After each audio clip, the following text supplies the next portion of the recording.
Arratsaldeon eta ongi etorri Donostiako Tabakalerara, kultura garaikidearen nazioarteko zentrora. Maitane Ormazabal eta Telmo Lazkanok idatzitako Nerabeen garrasia osasun mentala aldaketa garaian izeneko liburua aurkezteko elkartu gara gaur hemen.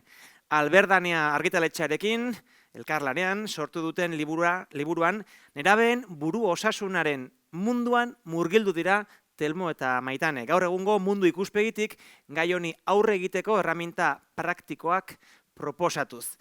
Gaur liburu aurkeztuko dugu eta gero solasalditxo bat ere izango dugu. Hortaz, nahi duzuenok aukera izango duzue eskua altxa eta galderak egin eta Telmok eta Maitanek gustu handiz erantzungo dituzte.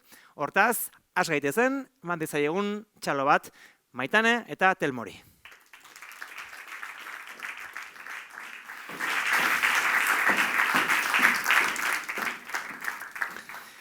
Arratsaldeon eta ongi etorri bikote. Arratsaldeon. Hartu zuen lekua. Zer moduz? Arki. Ondo. Arnaz hartu, baina gaztelaniazko bertsioa egin berri dugu eta jende asko elkartu da, galdera asko egin ditugu, pilpilan utzi dugu gaia, interes handia pizten duelako gai honek, baina guazen orain gurera eta liburuaz hitz egingo dugu asteko eta behin, baina behar bada baton batek bi egileak Maitane eta Telmo ezagutzen ez baditu, aurkeztuko dizkizuet nortzuk diren. Maitane Ormazabal, terapeuta eta coacha da, psikoterapia laburrean espezialista. Pedagogia terapeutikoan eta integrazio sozialean formatutakoa, urte luzez hezitzaile eta irakasle lanetan aritu da. Azken urteotan, psikologiaren munduan ari da lanean, besteak beste, formazio lanetan, terapia pertsonaletan, divulgazioan eta komunikazioan. Gaur egun, coach eta terapeuta lanetan ikusten dugu telebistan, ETV-ko Bibazuek saioan. Telmo Lazkano, giza zientzietan irakaslea da, ospitaleko eta etxeko hezkuntza arretarako eta arreta terapeutiko hezigarrirako Gipuzkoako lurralde zentroan. Hizlari lanetan ere aritzen da, sare sozialen eta pantailen inguruko gaietan. Hezitzaileen psikologian formatua, haur eta nerabeen psikoterapia laburrean espezialista da. Bere esperientzia eremua, sare sozialek eta pantailek nerabeengan eta gizartearengan duten eraginaren ingurukoa da. Hitzaldiak eta formakuntzak ematen ditu gai horretan.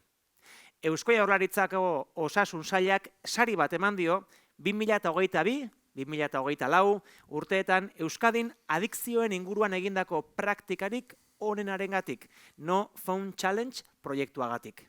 Gaurko aurkezperan izango dugu aukera, luz eta zabal proiektu horri buruz hitz egiteko. Aurkezpenak eginda, orain bai, ongi etorri, biloi. Eskerrik asko, hemen izateagatik eta liburua aurkezteko eta solasaldirako agertu duzuen gogoagatik. Maitane eta Telmo, liburu honetan nerabeen buru osasuna lantzen duzue eta horretarako informazio praktikoa ematen duzue. Nerabeek ulertu dezaten baita gizarteak ere ez, nola egin aurre, egoera horrek sortzen dituen hainbat erronkei. Telmo, ze erronkez ari zarete zehazki? Liburu honetan nerabeak zehazki eta gizarteak orokorrean, ze erronkari egin behar diote aurre?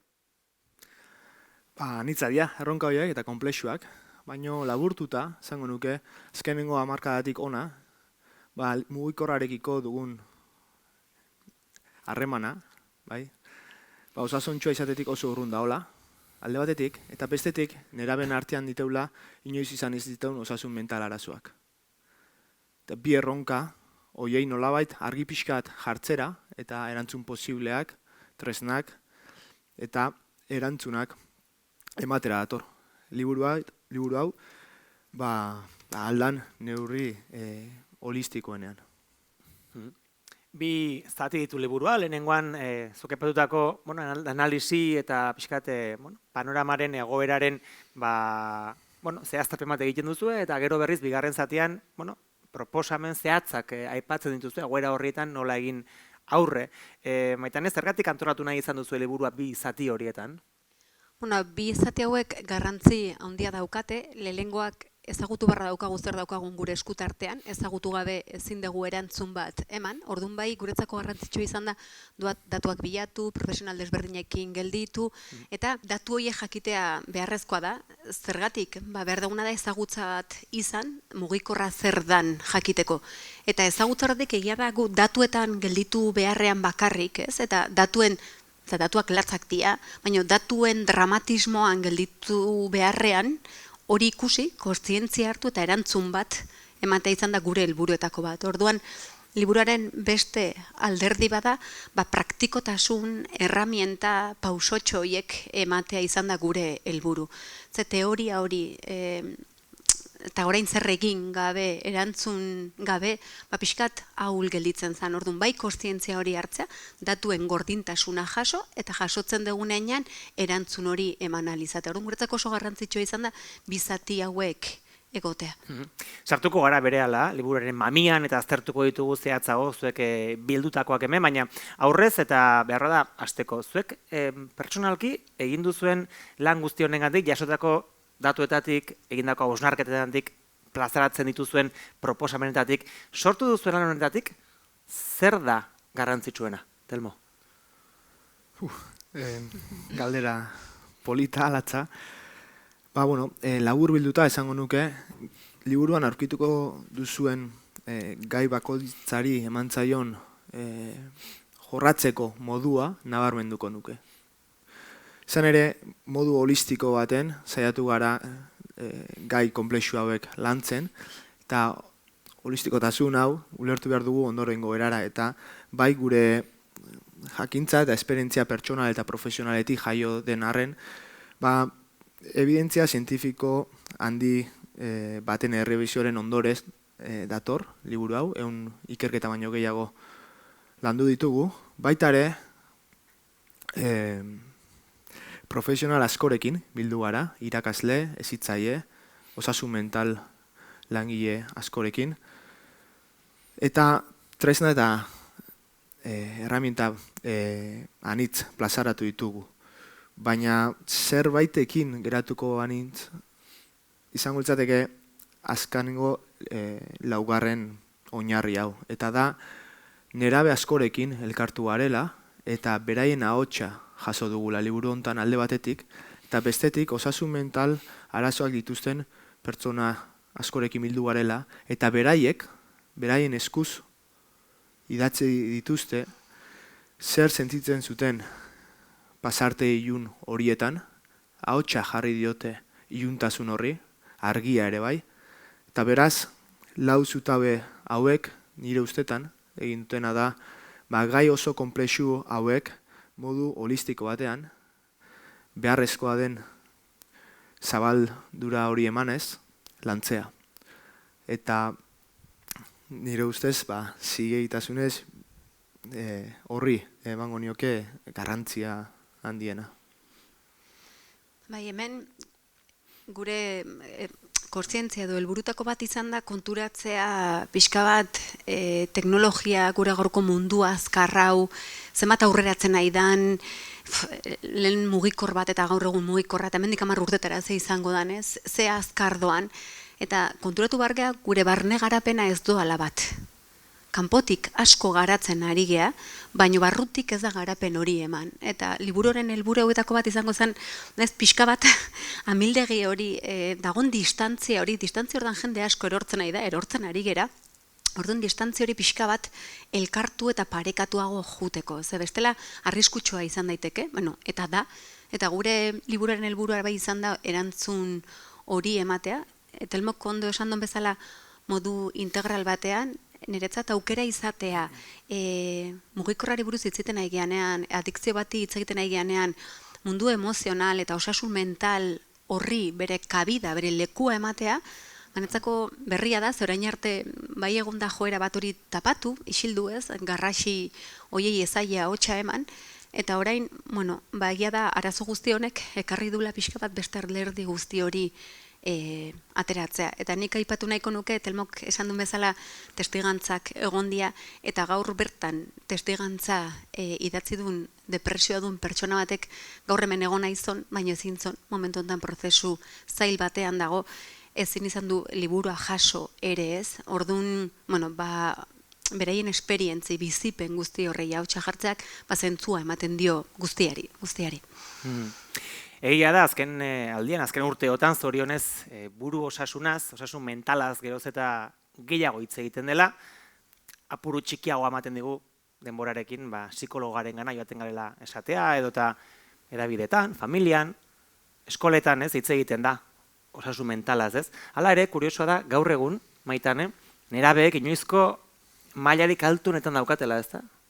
Inoiz baino arazo gehiago dauzkate, esan daiteke horrela, eta hori ala balima da, zergatik da.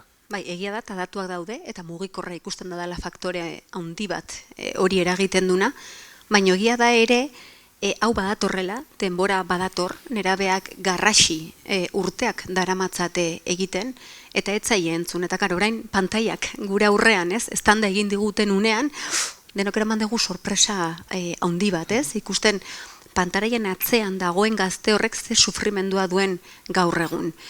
Sufrimendu horiek beti egondia, noski baietz, baina ikusi behar daukagure baita ze fokoa bada, ez, nerabeengan, eta liburu hontan fokoa nerabeengan dago, baina egia da egiten diola erreflexio asko helduari, ez? Nola ezi, ze informazio eman, nola gerturatu beraiengana, eta ezako hor dago foko handia. Heldu bezala, ze gaurko gazteria, gaurko nerabezaroa da gurearen errefleju bat. Orduan, ze pasatu da, zer egiten ari gara, gaurko gazteak horrela egoteko. Eta faktore handietako bat izan da mugikorra oso goiz, konturatu gabe, informaziorik gabe, oso eskura utzi diegula. Eta pentsatu, guregan, influentzia handia balima dauka, nerabe bat, bere identitatea eraikitzen nahi da momentua, autoestima inoiz baino auskorragoa daukan momentu horretan, horrelako tresna ez neutro bat jartzen badiogu, eta tresnak berak, kasi berak, berekiko dauka baino informazio gehiago balima du. Oso arriskutsua bihurtu daiteke bere osasun mentalerako. Orduan, hor bai jarri behar daukagu arreta asko. Eta egia da, zorionak esan behar dut hemen gazte batzu daudela hemen aurrean, zorionak zebreiek izan dira, ausartia izan dutenak esateko nik ezkinago. Ni ez nago ondo, ni sufritzen ari naiz. Eta guk orain arte hori pixka tapatu egin dugu. Eta pantaiak egiten dutena da hori. Gu puntu batean, hori guztia horren atzean, izkutatzean ere sufrimendua. Orain, menos mal, bueno, eta eskerrak, da pixka bat hori plazaratzen edo atreatzen ari gehala. Hor pixkat, autokritika, inberdula, heldu bezala. Bai. Eta agian, galdera ez da, zer gertatzen zaie nerabe hauei, baizik eta zer gertatzen zaio gizarte honi, bere nerabeak horrela egoteko. Era bat bitulen, momentu batean orain gaztelerako txarlatik atera geanean, pertsona batek esan dugu, generazion porno, eta esan dugu, vale, eske la generazion porno da, gure generazio porno izan dalako. Claro. Orduan, erreflejua da ez, ze pasatzen da hor ere, hor begiratu beharko genituzke gauza asko, ez? Esgarri, ez? Nerabeak ez dira arazoaren ondorioa dira, behar bada, ez? Era bat. Zuk diozun tresna ez neutro hori Maitane hartuta, ez? Esperimentu oso interesgarri egin zenuten, Telmo, zuen gelan, eta Eusko Jaurlaritzako Osasun Sailak sari bat eman zizun, 2022-2024 urteetan Euskadin adikzioen inguruan egindako praktikarik onarengatik, no? Phone Challenge proiektuaz ari gara. Zalduko diguzu pixka bat? Zer izan zen proiektu hori, nola egin zenuten, ze ondori utzi zituen? Bai, noski. Liburuan jasotzen da proiektua, eta guain pixka laburtuta, ez, esplikatuko dugu nola izan zituen 3 zati proiektu honek. Lehenengo zatian, zehatu ginen guztion artean, ezagutza bat eraikitzen, honen guztian inguruan, eta gogoetak plazaratu genituen horretarako, ez? Adibidez, goratzen naiz galderetakoa zela, produktua ordaintzen ez duzun unetik, zu bihurtzen zarela produktu, eta zer esan nahi zuen horrek, bai, edo nola liteke, ez? Izugarri aberatsak diren enpresak, musutruk,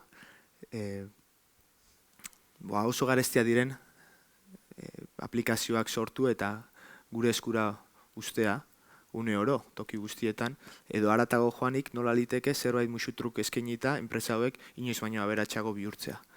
Beraz, lehenengo zati horretan, ezagutza hau garatu genuen, nik uste oso beharrezkoa dela, ezin dugulako zerbaitekiko harreman osasuntsu bat eraiki ez badugu benetan ezagutzen, gauza hori ez da.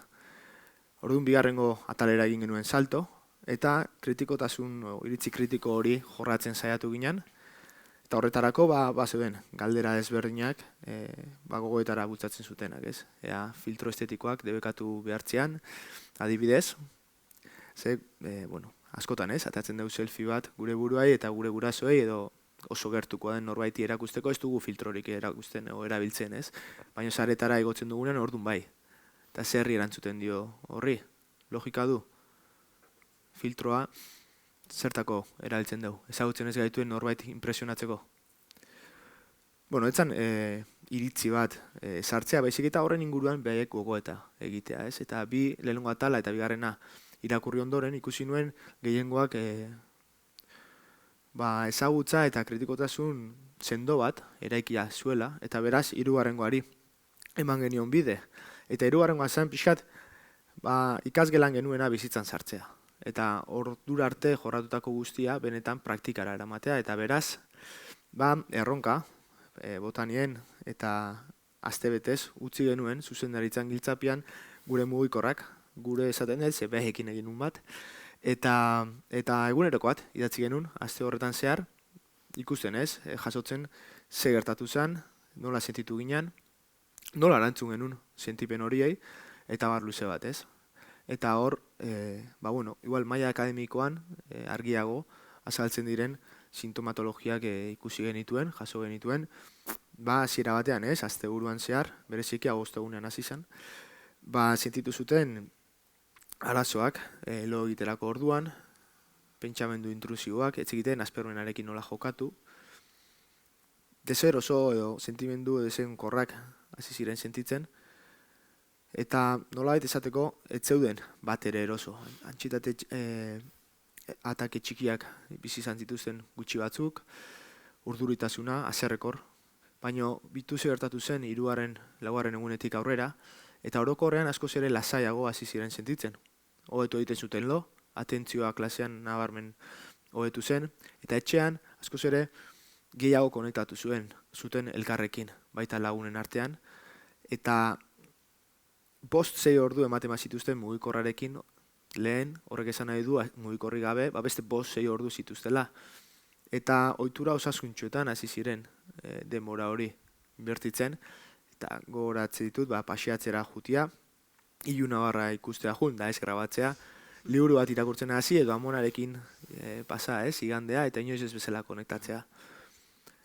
Eta azkenengo gauza, eta espero ez nuena izan zen, ikasle gutxi batzuk hurbildu zirela, erronka bukatu baino egun bat lehenago, eta adierazi zidatela, ez dutela nahi mugikorra bueltan izan, edo beldur zirela mugikorra bueltan izan, eta aurreko dinamika horietara eroriko ote ziren.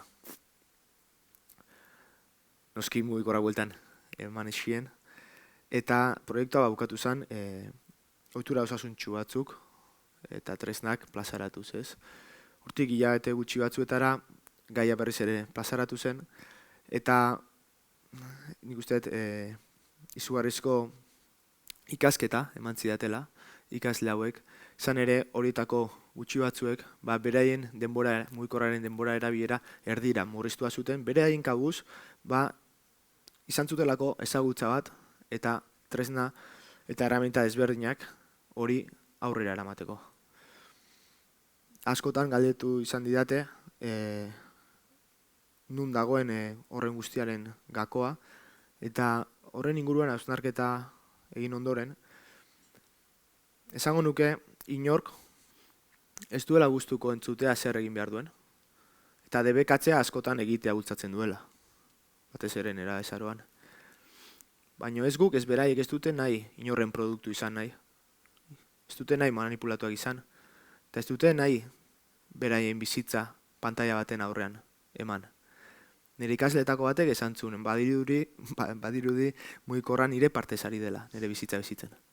Eta hortaz, konturatu zirenean eta tresnak zituztenean eskutan hau aurrera eramateko, balortu zuten, ez? Harreman osasuntsu hori eratzen, edo bentsat gertuago zeuden harreman osasuntsu hortatik.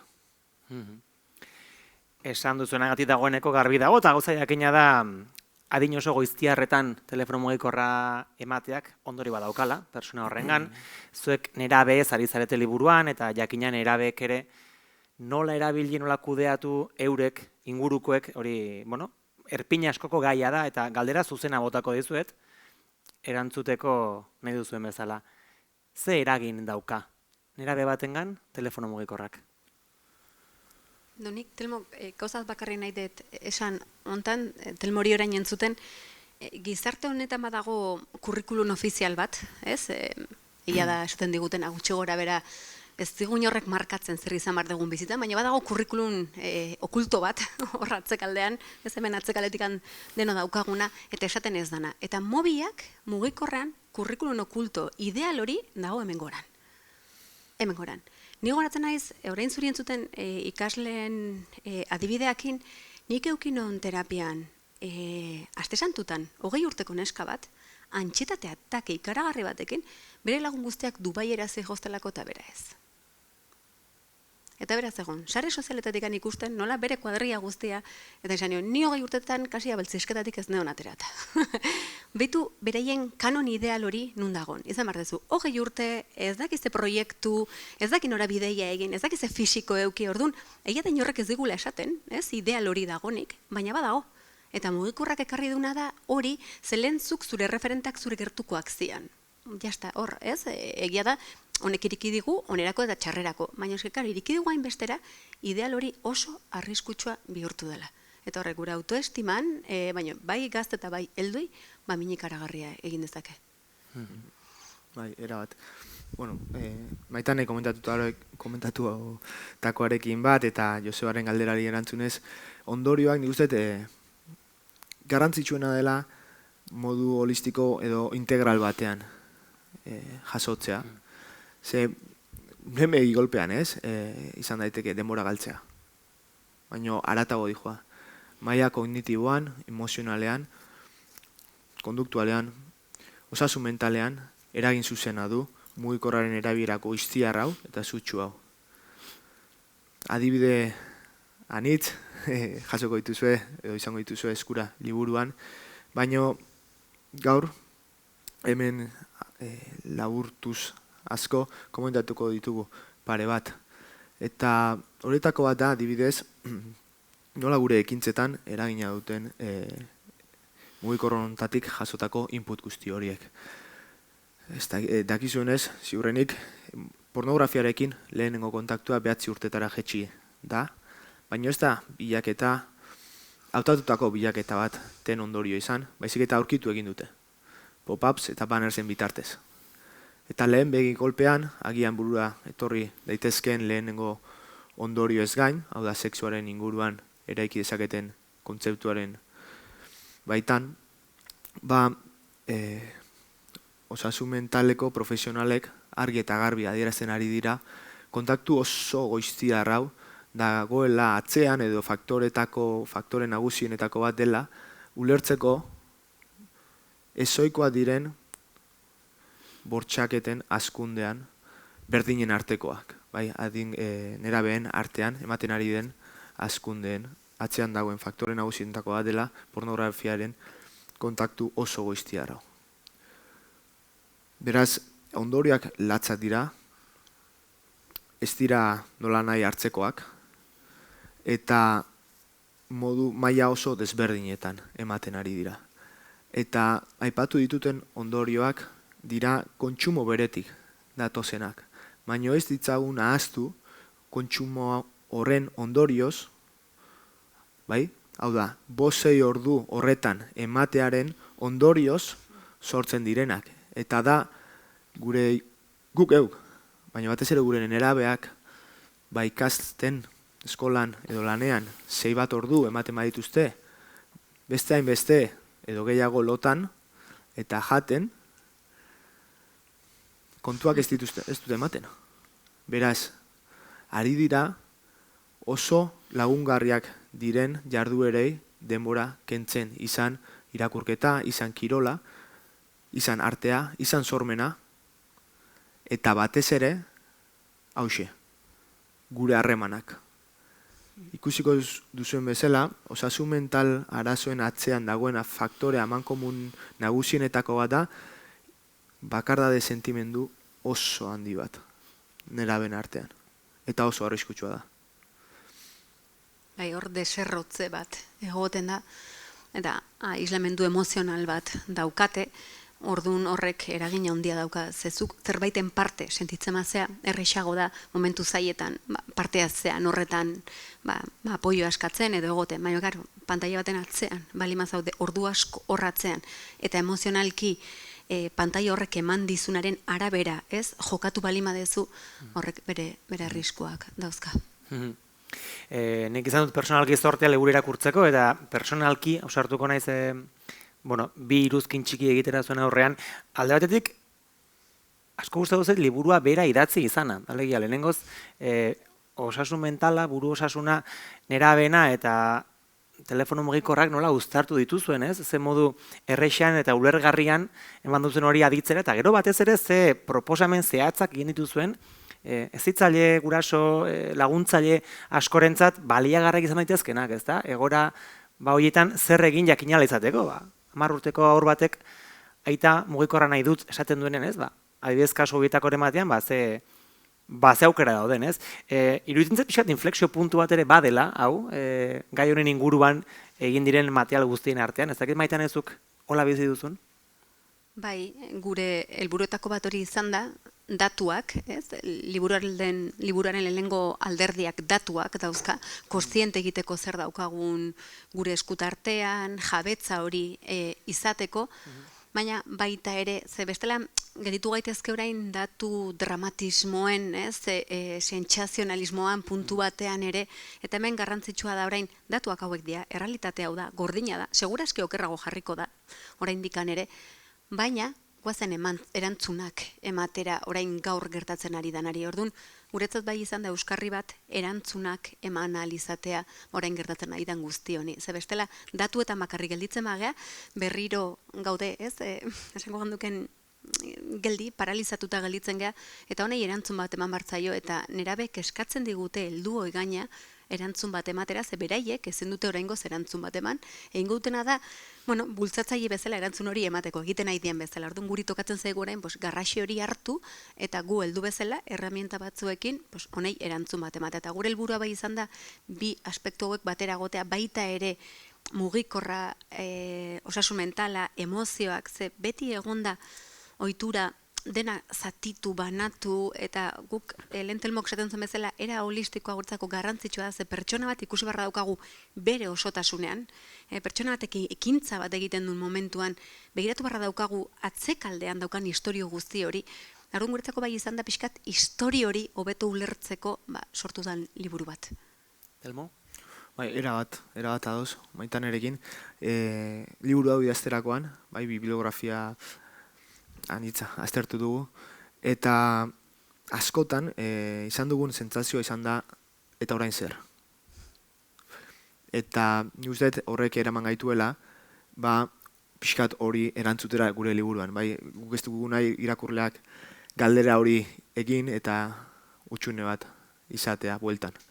Orduan, azpimarratuko dut, jasotzen dituela erantzun tresna eta herramienta posibleak, norberak ikus dezan, zein den egokiena dagoen egoerari aurre egiteko. Eta azpimarratzen dut posiblea, ez dagoelako formula magiko hori guztientzat baliogarria dena, baina bai sinisten dugula ezagutza sakon bat izan behar dugula hezitzaile bezala, eta tresna herramienta kaxa aberats bat. Eta ondorioz, norberak izango du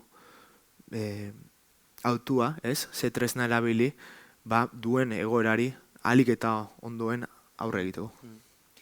Gaurko liburu aurkezpenak aperitibo txiki bat nahi du izan, zertzela badatzuk hemen bai, baina bakoitzari utziko dugu aukera eta bidaia hau egin dezan, murgildu da den liburuan eta galdera horiek guztiak erantzuteko mamia gozatu dezan bakoitzak. Berela irekiko dugu galderen txanda, norbaitek balima dauka, galdetzekorik, zalantzarik, esperientzia pertsonalik konpartitu nahi duenik, inguruan pasazaionik, hain izango da momentua, esku altxa, mikrofona horbilduko dizuegu eta izango duzu aukera, zuzenean, Maite Nerea eta Telmori galdera egiteko aukera. Ez dakit bukatze aldera zerbait gehitu nahi duzuen, pixkat aurkezten honetan, azken hausnarketa bat, azkeneko hitz batzuk nahi dituzuen eman. Igual, zango nuke baita, ardatza, eta libura baita ere, jartzen dugula nerabeengan, baino heldu bezala, autokritika latza dugula egiteke. Izan ere, guzti honen erantzule neurri baten guk eugea.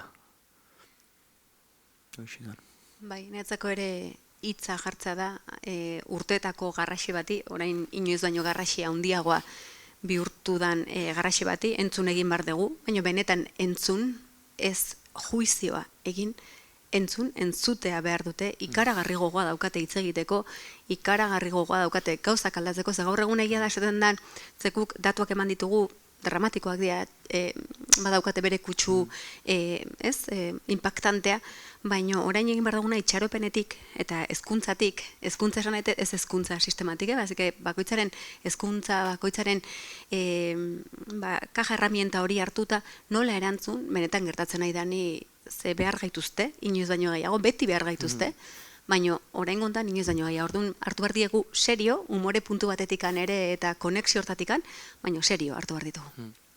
Epaiketarik gabe entzutea, ze garrantzitsua nerabeak eta mugikorrezari garen eta bizitzan, orokorrean ere, zenbat aldatuko genuken gizarteago, epaiketarik gabe entzuten jakingo bagenu. Zuena da hitza, norbaitek zerbait konpartitzekorik, galdetzekorik badu, hori da momentua, familian gaude, leku txiki batean gaude, hortzi lehenengo aukera, mikrofono hurbilduko dizuegu, eta galdera egin ala izango diezu, Telmori eta Maitaneri. Opa. Bueno, komentatzen zenuen, mugikorra erabiltze honek sortzeun utxune o bakardade hau gaztietan asko influentziatzeula. Nere galdera, mugikorra hauek gaztiei pribau ezin erabili izan hau emate baldin badieu, asko inkomunikatzeitu beste gaztiengan, porque beste gaztiak erabiltzen zeituko mugikorra, horrek ez dio ere bai utxune o bakardade bat sortuko, ze soluzioak horrek, hori da nere galdera. Bai, hor, askotan egoten den hitz bat da, kostatzen zaigun asko da oreka. Oreka bat mantentza ez. Normalean zerbaitek gaitz egiten digu, naiz eta esaten duguna, mugikorra ez da zerbait neutroa, ez da ona, esango genduken ez, baina egia da oreka bat mantendu albalima dezakegu errexagoa da. Orduan ez da ezkentzea guztiz, esan duguna ez da guztiz ematea. Baizik eta oreka hori bilatzea. Hori egia da, hemen zen du bezala liburu hontan, ez da inerrexa, zen norbera, etxe bakoitza, adin bakoitza, etapa bakoitza, oso desberdina da. Eta orduan izango zen, oreka hori bilatza. Ez aislatzea noski ez ze inguruarekin ere horrela harremantzen ari da, baina hemen arazoa gehiago da bestekin harremantze baino bere buruarekin nola harremantzen ari dan mugikorrarekin. Bere burua harremandu behar du beste gizaki batzuekin. Ze makina horrek ez dio heldu edo bere adineko gizaki batek emango dion feedback emozional beharrezko hori emango. Eta hori da arriskutsua, horren atzean uste malima dugu, emango dio, herramienta emozionalak esaten nahi genen, mugikorrak emango dizkio. Baina ez di justo herramientak izango. Hor, bi irakurketa dituela uste dut, nagusi behintzat. Talde batetik da, enpresa hori lortu dutena da, behar evolutibo bat diru iturri, bihurtu. Eta da, nerabezaroan oso garrantzitsua da onarpen soziala, eta hori esplotatu dute. Beraz, mugikor hori ematen dezun unetik, hori izango du eskura nerabeak, eta eroriko da behar bat delako guztiona. Beraz, ez da pertsona baten arazoa, ez da bierena, da sisteman eragiten duen arazoa. Eta beraz, sistemikoki heldu behar diogu honi. Orduan, bai, oreka hori aurkitu behar dugu, eta baita laguntasuna elkarrena. Hau da, familiak eta eskolek, ez dugu bakoitza beraldetik jober edo borrokatu, baizik eta batu gaitezen, ze uste dut gauza asko egongo direla, desberdintzen gaituena, baino neraben osasuna ezerk ez bezala batzen gaitu. Orduan, bidetako bat, nire ustez, hoxe da, biltzea eta elkarrekin ekitea arazo komun honi. Bai, ze osasun mentalan ere berdina gertatzen da. Aislamendu emozional horrek zer egiten gaitu bakarri sentitzea. Eta ia da, gaur egun norberaren arazo bada, baina ni kolektibizatu egingo nuke. Eta bada ordua kolektibizatzeko eta gizarte bezala ere erantzunak emateko, hainbeste sufrimendua dagoen gizarte batean, ez? Orduan, ez degutzi norberaren eskuetan bakarrik erabaki autu hori edo guraso batzuen eskuen edo eskola baten, bezik eta orokorrean ere pixka bat beste pauta batzuko eta badeno jakiteko noraino bai, noraino ez, nola, ez? Eta gero bakoitza, osea, askea da, noski baietz, bizitza hontan, alduena, nik ez dut esaten nahi duena, ez dugu nahi deguna egiten, aldeguna egiten dugu, orduan aldegun hori egiteko. Baina oreka hori zaila da, eta hortako behar ditugu instituzioak, behar dugu gizartea, behar dugu gu, ez?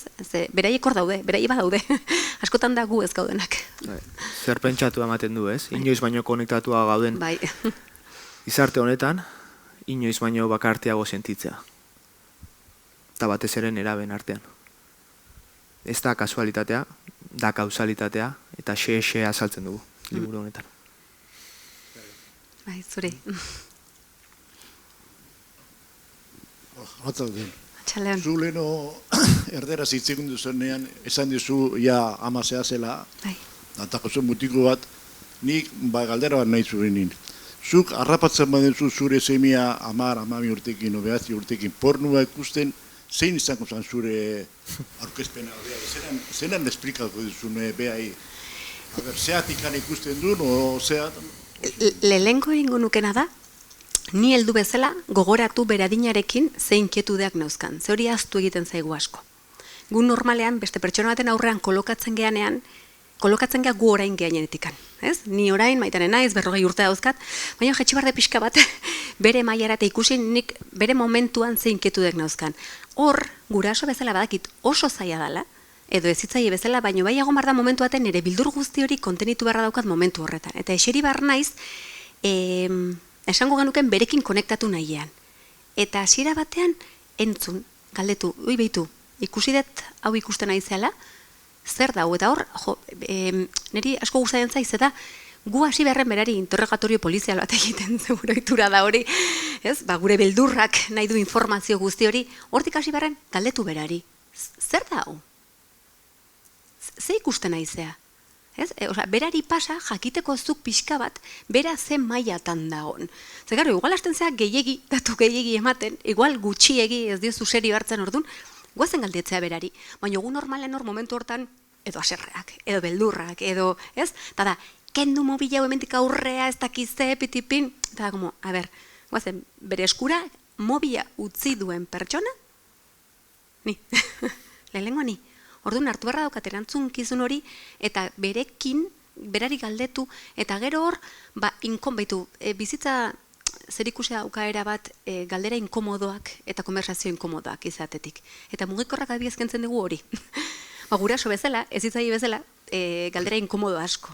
Orduan, eseri berekin, eta galdera inkomodo guzti horiek hasi egiten, berak zuri ere, eta zuk zer, eta pixkat hortan. Orduan nik, egingo nuke entzun, ez epaitu, baina gero baina heldu bezala, badaude, liburuan jartzen ditugu, neurri batzuk badaude.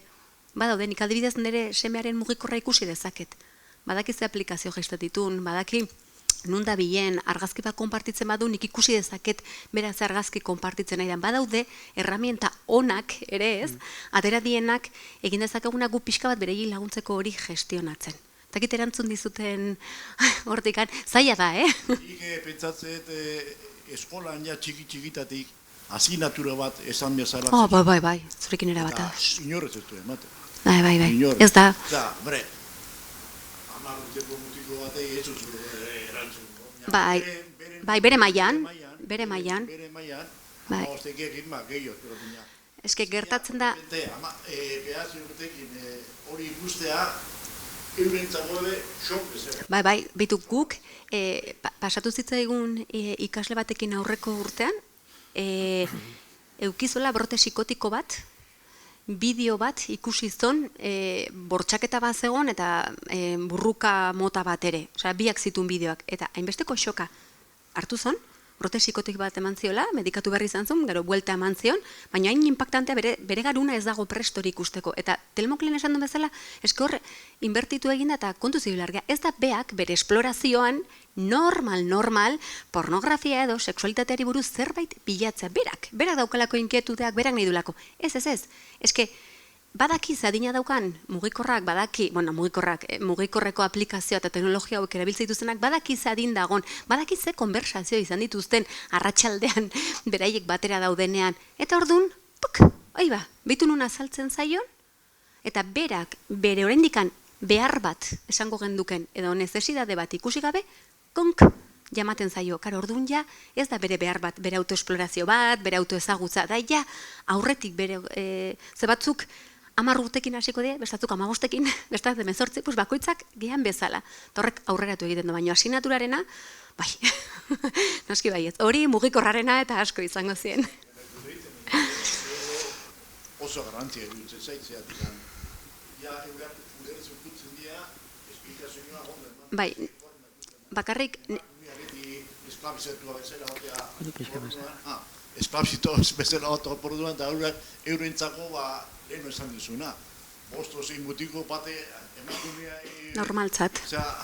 Biolatzea eurentzako, anek zelan ikusten duen hori, normaltasun ematen duen. Esaten da ez, una metida repetida, se vuelve una verdad, ez? Beraientzako azkenen hainbeste ikusten duten zerbait era normala izango baliz bezala, beraientzako egi bat bihurtzen da. Baina horreia da hezkuntzari eskatzen dizkigula, eske orain gare momentu zail batean, ze batzutan botatzen ditugu pelotak bata besteari, eta egin behar duguna da pixka bat denon artean elkartu. Hezkuntza, familiak, ez? Familia botatzen dio hezkuntzari, hezkuntza botatzen dio familiari, eta hor zein dago beti gezki ateratzen dana? Nerabea. Nik bai hezkuntzatik etorri eta terapeuta bezala, bai abogatzen dutela gobernuak, bai ez dakitan hezkuntza, niretzako izango zen hezkuntza, zeda formato bakarra denok pasatzen geana urte askotan, bai izan barko zala hori, non gauza asko uste dugun etxetik ekarri barko ganituzkena, baina etxe askotan berenjenala handia daude. Guk uste duguna, baina asko zere gehiago. Orduan, bai egon barko zala instituzionalki, niretzako hezkuntza dena, baina ulertzen ere hezkuntzan dago nantzaretzat ere, orain kriston marroia dela.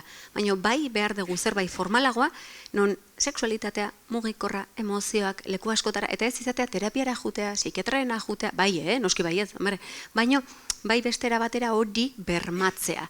Baina hortarako nik ustetu hendikan urtatxo batzu pasako dila. Beste galderarik, norbaitek?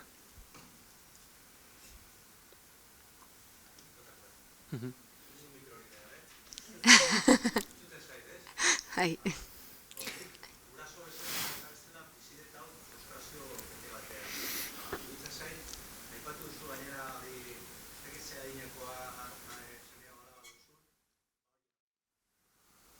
Bai, guri guraso bezala tokatu zaigu momentu txar bat. Ze orain konturatu ga ez, guk orain dela 4 urte esango balizute mugikorra pentsatuko gendula adin bat egongo zala emateko, guk ustitugu ja 3 urte, 3 hilabetekin eta mugikorra lehen ematen zan oso errex. Orduan, orain informazionek ez sentitu errutikan, ze gurasoak ez gerrudunak. Egin behar duguna da, bai, baina egin behar duguna da horren aurrean egoera zaigu gustatzen, baina naiz eta ez gustatu saiaturain aldegun erantzun hori ematen. Baina ez errutikan, ze errua ez da inorrena. Azkenen faktore asko daude. Guztetuko eta horrek azalpen luze bat, luze xeago bat behar duela, talde batetik frustrazio hori guztiz legitimoa da. Zeratik, psikologian deitzen diogu honi aingura kognitiboa. Eta tendentzi nabarru emat dugu. Gu jaso dugun heziketa hori errepikatzera, bai, edo aldentzera. Baina nola bait, aingura bezala jokatzen du, eta horren inguruan baitan ibiltzen gara. Zer gertatzen zaigu kontu honekin? Ez dugula heziketarik, ez dugu aingurarik, eta gu gea orain aingura hori sortu behar deuna. Orduan, ensaio error. Oso normala da. Hori alde batetik. Bestetik, erabat adoz gaude eta liburu irakurtzeko aukera baduzu, ikusiko duzu, ezinezkoa dela 11 urtekin, iaia esango dut ezinezkoa dela, erabilera egoki bat ematea, mugikorrari, naiz eta dagoen heziketarik onena eman, eta neurri eta tresnak eman. Zenbat, hemen, zaudeten guztiei burutik pasako altzitzaizuen 11-12 urteko txiki bati, nerabe bati kotxeko giltza guztia, adibidez. Naiz eta izugarrizko formazio ona eman. Bai, adin bat hau, gauza garrantzitsu guztietarako daun bezalaxe, eta ez du erantzuten zerbait auzazko gauza bati ez. Daude arrazoi pisutsuak horren atzean, azaltzen ditugunak liburuan, eta ondo dion bezalaxe, 16 urte, da ez bakarrik adituek esaten dutena, baizik eta egiten dutena. Eta horrek asko esan nahi du. Teknologia hauek erabiltzen dituzena edo sortzaileak ez dizkie bere semei, ez? Teknologia hauek eman berai bazekiten oso ondo zeintzuk zien ondorioak. Orduan, eta bakarradea oso emozio kolektiboa da denona, ze bakoitza gabiltza aldegun hori egiten, aldegun modura, salbesekien pueda ez, eta horretik anoen pixkanaka hasi die ikastetxe askotan, guraso talde askotan, atzeratzen mugikorraren erabilera, hortan dator orain. Eta bestetik, bakarda sentimendu hori, da guzti zilegizkoa, zehari gara, orain arte egon gara, bakoitza bere bidetik honen kontra burrukatzen. Ulertu dugulako agian gure arazoa dela, edo gure txikiarena. Baina ez da horrela. Da gure txikiaren arazoa, eta auzokidearena, eta ikasgelan, eta guztiona. Guztion arazoa da. Eta beraz, arazo bat guztiona denean, arazoa ez da sujetuarena, baizik eta sistemarena. Eta beraz, sistemikoki erantzun behar diogu arazo sistemiko bati. Beraz, bai, implikatu behar gara familiak noski, baina baita eskola, baita instituzioak, eta baita sistema bera ere. Baiz, bestela, gero zenbat gazte ez, sentitzen dire baita, demora guztian oain kendu, ez, oain erruaren bitartez, pa, eta hori orain arte eman diazu ez, bandeja batean, eta orain bapatean kendu egiten diazu, eta honek dauka orain, bere mamia guzti hori. Uste benetako erantzun bat emateko, berdeu guztion elkartasuna. Ontxe sortu zen niri, zuek entzuten ari nintzela galdera, debekatzea aukera bada? Bueno, lehen azaldu dugu, ez? Etzait bat ere gustatzen, ez da itzeatik, baina debekatu hitza, baina bai arrazionalizatu. Bai, eta lehen komentatu dut kotxearen adibidea, ez? Ni uste oso garbi ikusten dela horrekin. Kotxea, tresna oso erabilgarria da, asko oso eroso egin ditu gure bizitzak, eta ondo erabilia da izugarrizko tresna bat, baina gaizki erabilia gure bizitzekin bukatu aldu ez. Eta ondorioz, eman diogu, behar duen seriotasuna. Eta gu guztiok behar dugu formazio serio bat, gidabaimena eskuratu ahal izateko. Eta 18-16 urtetara itxaron. Baina 16 edo 18 urte izateagatik inork ez du gidabaimena eskuratu, ez da? Bai, formazio serio hori behar izan dugu, eta alare, bizitza galtzen dira errepidetan. Eta zer egin dugu? Autoak kendu ditugu? Ez da? Zer egin dugu? Neurriak, tresnak, abiadura mugatu, eta bezain beste lagundu erabilera hori egokiagoa izaten. Mugikorrarekin berdin gertatzen da, gehituta, izaera neutrorik ez duela. Adiktiboa da, aplikazio asko. Beraz, erabilera edo erantzuna ez da debekatzea, baizik eta urte jakin batzuta itxoitea, ahalik eta heziketa integral handiena eman, gaitasunak garatu, ze ez gaude zerbait neutroa gidatzen ari, zerbait adiktiboa gidatzen ari gara, eta beraz gaitasunak behar ditugu, hori da oso garrantzitsua, eta hor, inteligentzia emozionala ikaragarrizko garrantzia du, bai? Eta, noski, neurria jarri. Eta neurria datoz, bai, familia testu ingurutik, baita, hezkuntzatik, baina baita goitik ere, instituzioetatik. Enpresan dioiei, bai ala bai, beraiek sartu digute guzti hau, eta gobernuei ere, azkenean beraiek arautu behar dutelako. Gidatzeko baimena arautzen duten bezala, hau igualera arautu beharko dukete, ez? Hori alde batetik. Eta bigarrena gainera, etorri zaigula pelota hau, gurasoei, hezitzaileei, orduan, azkenean guk kudatu behar dugu, horiek sartu diguten, su edo, bola handi hau. Bai. Eta ero gainera ez dira nerabeak bakarrik, nik uste eta hau gizarte osoaren arazoa bat da, gertatzen da, nerabeen egoera, pixkat igual bereziagoa da, dauden, garapen momentu horretan. Baina bai, errua nire ustez nori bota, eta gero bai pixka bat, irten bidea denon artean bilatu beharko genukela. Bai. Hor, badago kritika bat, eta ondorengoan datza. Autoak sortu zuenari autoistripuen errudun, bezala joko dugu. Ez ez izango nuke. Orain, balin dauzkate, baliabideak autoseguruagoak egiteko, eta ez badituzte egiten. Orduan, badute ez, errudun izaera hori. Da hemen berdin gertatzen da. Sare sozial hauek izan daitezke seguruagoak, teknologikoki. Kontua da, merkatu arrazoi batzuengatik, eta ekonomiaren atentzioan oinarritzen direlako, eta beraien artean lehiatzen ari direlako, ez dutela aurrera pausu hoiek ematen, merkatu eskatzen ari dena, gu eskatzen ari garena. Eta hor bai dute erantzukizuna. Ez hori bakarrik. Noiz normalizatu dugu, hilketak sortu dituzten erronkak, biralizatu eta erantzukizunik ez izatea. Telebistan inoiz ez genuke hori onartuko adibidez. Hemen bai. Badago atzean lege bat hori babesten duena eta erabiltzailean jartzen duena erantzukizun guztia. Beraz, nire partetik, zure hausnarketarekin bat nator, enpresa hauek badute erantzukizuna eta auzietan daude, batez ere estatu batuetan hori dela eta bestetik instituzioak baita ere.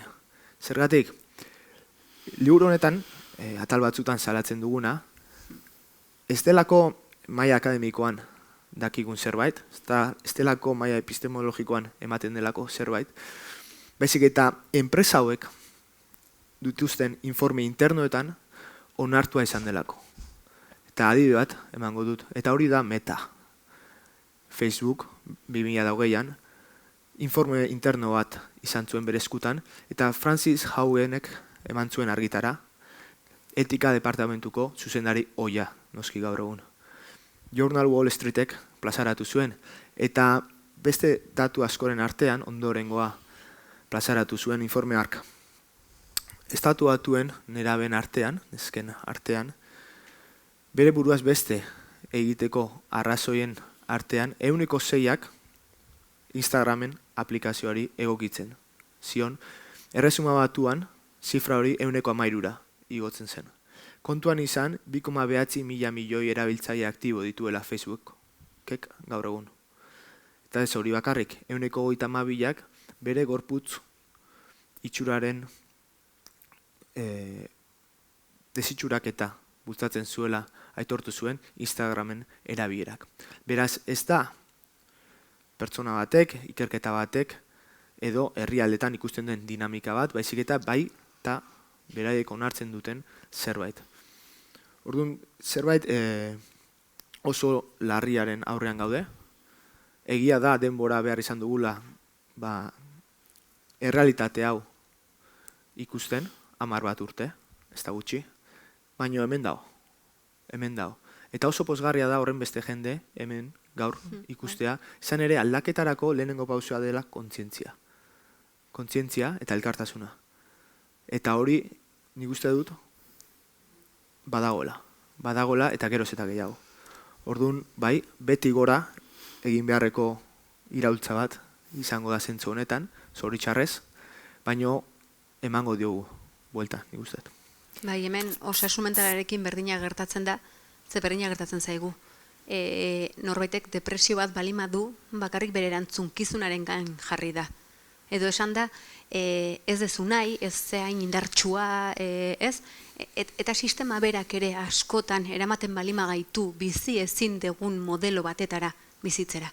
Ez? Orduan, beti bi agenten hauen arteko burruka batean bizigea, konflikto basorrazten duna gure barruan, dala gure baita hori zaintzea eta beste bat kanpotikan eskatzen dana, eta mugikorrarekin pasatzen nahi zaigu berdin-berdina. Orduan, berritugu biak, gizartea, kolektibo bezala, eta gu individuo bezala ere baita, ez? Kontzientzia hori hartzea, nahi izatea, orduan, bi hauek behar ditugu. Baina beti eginda berdina, norbait gezki bale madago, eske negatiboa da. Edo, ez, karo, ez, kontuz, zer egin du, zer gertatu zaio, ze eskatu zaio pertsona horri, ze baremotan dabil, orduan, begiratu harritugu biak, eta mugikorrarekin berdina da. Instituzioak, nik ere, esango nuke instituzio itxiten nahi balimagea, garritu igual beste 10 hitzaldi. Orduan, goazen gu, ez, beraiek kontzientzia eragitea pixka ba, gure mugimendua, gure inkietude horrek ere ez, beraiek ere ez, bestela, beraiek jarrituko dutera baina arte egin duten hori egiten, egongo da jendea, intentzio osonarekin, nahiko dituztena gauzak egin, baina gero, interes ekonomiko handiak daude horratzean. Orduan, bitartean guk, gure modura, aldegun moduan, zerbait egiten balima dugu, bueno, bagoaz bidetxo hori sortzen. Vale, bueno, azken galderatxo bat egin nahi duzue. Bueno, gerozu, bai? Gerozu. Eta lehenik eta behin, mila esker hori ez, gaia lantzeagatik eta iruditzen zait, orain esan duzuen bezala, hasi garela ez, pixka bat gertatzen ari denaren inguruko kontzientzia bat hartzen eta gora honi aurra egiteko lehen urratsak ematen ez. Eta liburu ez dut irakurri, baina iruditzen zait, bide hortan argia ekartzen duela eta zentzu hortan eskerrik asko. Gero, errudun terminoa behin baino gehiagotan erabili da, nahi termino hori ez zait bat ere gustatzen, uste dut halako trasfondo erligioso bat duela, eta nik uste dut askoz ere egokiagoa dela aipatu duzuen erantzunkizun kontzeptua, ez? Eta horri lotuta, nik ez diot muzin egiten nire erantzunkizunari, norbanako gisa, aita bezala eta gizarte bateko partaide bezala, baina ez dut uste erantzunkizun guztiak maila berean daudenik, inondik inora, eta zuen interbentzioetan ere hori azpimarratu duzue. Eta iruditzen zait, gai hontaz hitz egiten hasi garen honetan, importantea dela argi hitz egitea. Eta dauden erantzunkizun eskala horietan, hori bakoitzak zer nolako erantzunkizuna duen ere argi esatea, ez? Oso larria iruditzen zait, orain hemen gauden honetan, gure konversazio hau, horako tresnak sortzen dituztenak entzuten egotea, gerora ez dakit ze produktu edo zerbitzu saltzen saiatzeko, ez? Orduan, hori, erantzunkizunak ezberdinak dira eta hori ez, bakoitzari berea. Oso argi izan da, esan duzuena, kontzientzia gehiago hartu behar dugu eta egora honi kolektiboki erantzun behar zaio. Eta bukatzeko bi kontutxo. Uste dut, nik ja nire adinean ikasi dut bizitza honetan kasualidades las justas. Orduan, gertatzen ari den honek guztiak indarrean dagoen eredu bati erantzuten dio. Eta zuek aipatu duzuen bezala, hontaz batzuk sekulako negozio egiten ari dira. Orduan, edo planteatzen dugun lanketa honi gehitzen diogu beste eredu bat eraiki beharra dagoela, non pertsona, komunitateak eta naturak erdigunean jarriko ditugun, edo bestela sistema honetan partxe batzuk jarri alitzango ditugu, nik uste dut funtsak bere horretan jarraituko duela. Eta ja bukatzeko, gustatuko litzaidake, animatzen diren bate presiorik gabe, nerabei entzutera. Eurek hau guztia nola ikusten duten, nola bizi duten, ze hori ez, aipatu duzu, helduok nerabetaz asko hitz egiten dugu, batzutan agian gehiegi, baina apenas entzuten diegu, ez? Orduan, animatuko balira, gustatuko litzaidake jakitea, beraiek hau guztia nola bizi duten, nola ikusten duten, eta hori, mila esker. Zuri, eta era bat ados, Bai, ze garrantzitsua zuk esan dezun eskala erantzun kizunean ze bestela, gaina lehenengo, bai, autoflagelatu egiten gea, gaina hori gustatzen zaie, eta beste bat gaina autoflagelatzen ditugu baita gaztea gehiago, ez? Eske behitu, eske generazion, que no vale panada. Orain entzuten da hori, no valen panada, markatu, kontuz, ez? O les hemos hecho que no valgan para nada. Orduan, hor, interesante, karagarria. Libre zarete, hitz egiteko edo ez, jakina. Aurrez hemen azken galdera bat behar bada. Gauzazko aipaten ari da, denak oso interesgarria, baina ni faltan botatzen dut, momentuz ez dezute hitz egin edo ez dezute aipatu, agian liburuan aipatzen da, gu hezitzaileak, bai, zuek irakasle moduan, gu guraso moduan, eredu bezala zer egin dezakezun. Zer egin dezakegun zen, asko aipatzen dugu zer esan, mugak ipini edo ez debekatzea, eta gauza asko aipatzen gu baita ere, gauza bat da esaten duguna, beste bat da egiten duguna, eta neraberak nik uste askotan begiak jatzute zer egiten duen, ez? Berari esaten nahi zaiona zer egiten. Bueltan, zu zeo zer esate duzu, eta bueltan zure begira egiten da, aber zer egiten duen berak, ez? Eta hori, aurpegira botatzen digutenean, benetan, bai, ikututa gelditzen gara, zeren arrazu osoa dakate. Eredu moduan gu, ez dakit, liburu ez dut irakurri ez dara, eredu moduan ze garrantziak hau. Nire ustez, ondia baino, zuek nola ikusten ez dute, zer egiten, ez zer esaten dugun, seguramente trenas egongo dia, teknikak, itzen dugu enpresataz, aplikazioetaz, gu eredu moduan, baitere, ze paper, ze pixu, ze tresnak izan ditzazkegu, hori baita ere, ekuazioan sartu ezkeo, emaitza hobeagoat, eta batez ere, eredu batek sustatuta izan da, ez? Ezakit nola ikusten zute, ze komentario izako zenukete horren inguruan. Bai, oso interesgarria ze, egia daku liburuan hitz egin dugu, hitz egiten mugikorraren datuaz, baina bai ematen ditugu lokarriak, atxikimenduak, badago, liburuan asko ikutzen dugu gai hori ze oso garrantzitsua da.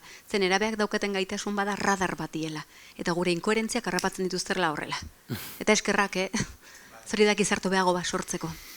Gure inkoherentziak harrapatu dituzte, eta liburuan azaltzen dira, atxikimenduak, baloreak, beste gauza asko gu eredu bezala, beraiek guregan erreflejatuak izateko. Orduan ez doa bakarrik informazioa mugikorrari begira, baizik eta baita izan nahi dugu, pixka bat erakutsi nahi izan dugu, heldu bezala ere zer egin dezakegu edo zer erakutsi beti esaten duguna, aldegun enean, eta badakigu idealak eta teoria, baina bai jarri degula, bai dago, liburuan badago, badago, baina oso garrantzitsua da, oso garrantzitsua. Azkenean, pertsona oro, bizitzan egiten du aurrera, eta eraikitzen da kontaktuaren bitartez. Kontaktu horrek erantzuten dio, bai, gizartean dugun sistemari, baina baita gertuen duen sistemari, eta sistema hori da familia. Beraz, bertatik zer edaten duen, eragin handia izango du, ez soilik mugikorraren erabieran, baizik eta bere osasunean. Osasuna bere zabalgun oso handienean ulertuta. Bai, gaina modu pixkat praktikoan jartzen dugu, animali batzuen bitartez jarrita dago, kanguroa izatea, bi batzuekin aipatu gendun hori ere, pixka bat modu errexean ulertzeko ze horrek ditu 8 liburu.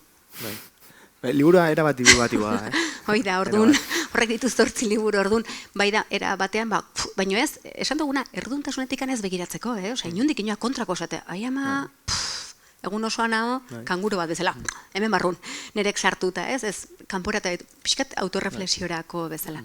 Erantzukizunak eta implikazioak. Hori da. Bukatze aldera ez dakinek, zuek norbaitek nahiko zenuketen zare konpartitu, itxitze aldera, edo ez, edo sentitzen duzuen, ez? Bai? Galdera konkretu batea erantzuteko, bai baino.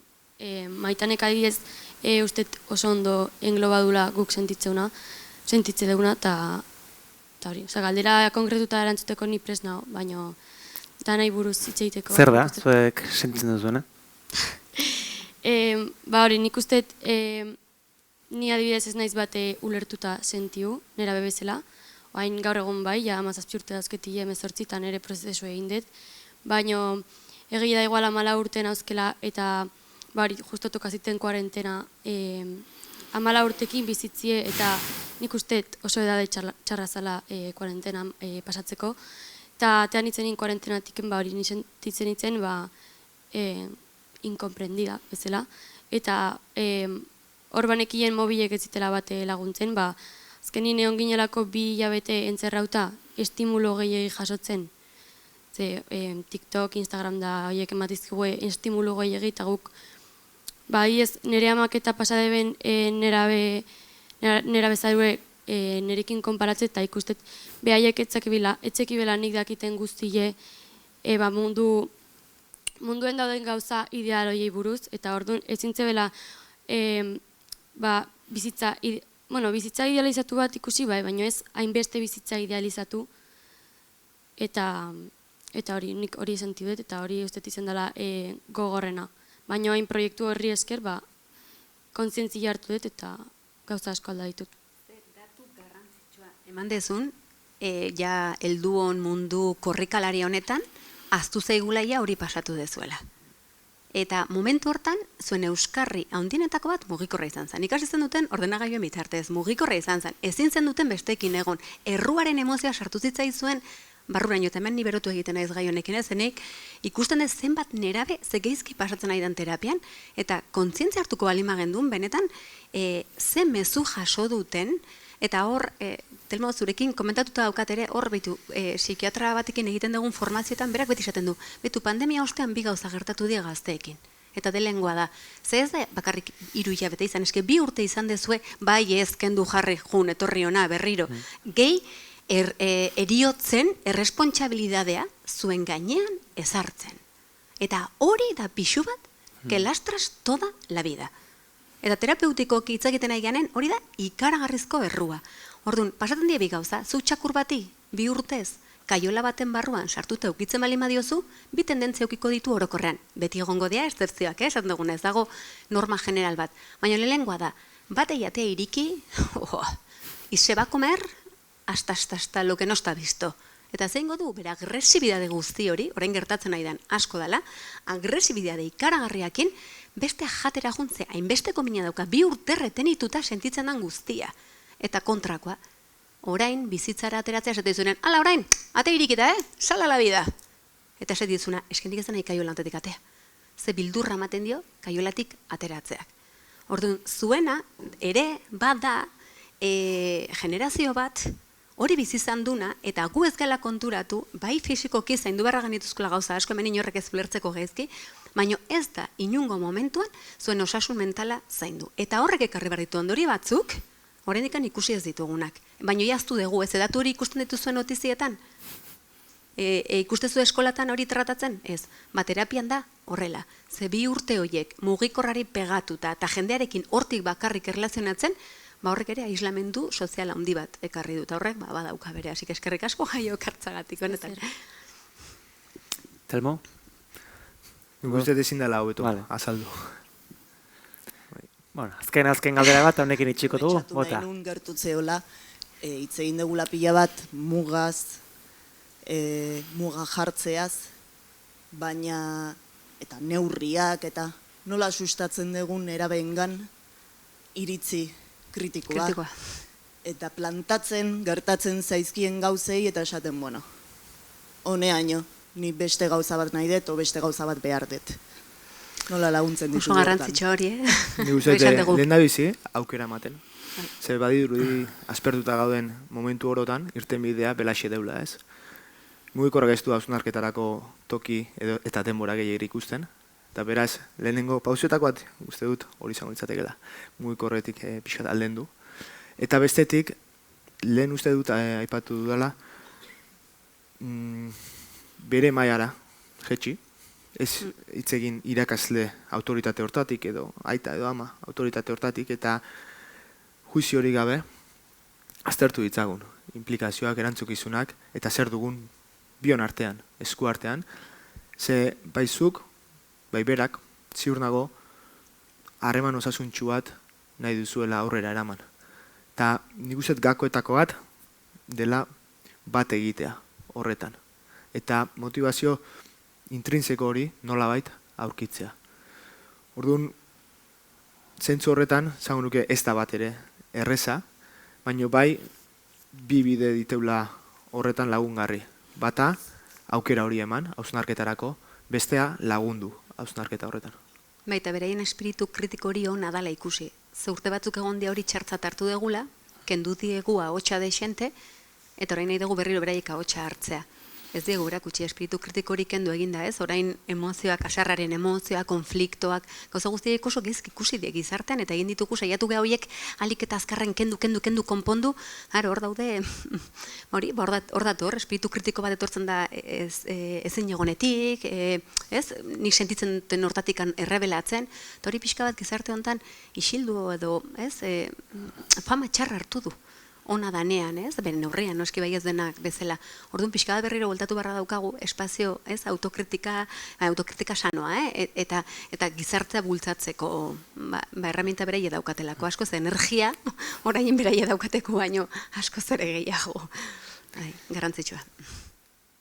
Maitene Ormazabal, Telmo Lazkano, geratuko gineak beste 2 ordu zuekin izketan, ze gaia hain da mamitsua, inbeste gauza daude ikusteko, ikasteko, lantzeko eta bar, baina horretarako dugu liburua, eta hementxe duzu, jakina gaur bertan, nahi izan ezkero kanpoan baitu gale batzu salgai, interneten dagoeneko, liburu denetan ere bai, hortaz, eskerrak eman nahi dizkizuegu, ona etortzeagatik, aurreko txanda bete dugu goraino, hemen ere asko izan zarete, espero gabeko arrakasta, eta benetan eta bihotzez eskertu nahi dizuegu, ona tabakalera etorri izana. Mila esker, zuei, eta mila esker, jakina, Telmo Lazkano eta Maitane Ormazabal. Mila esker.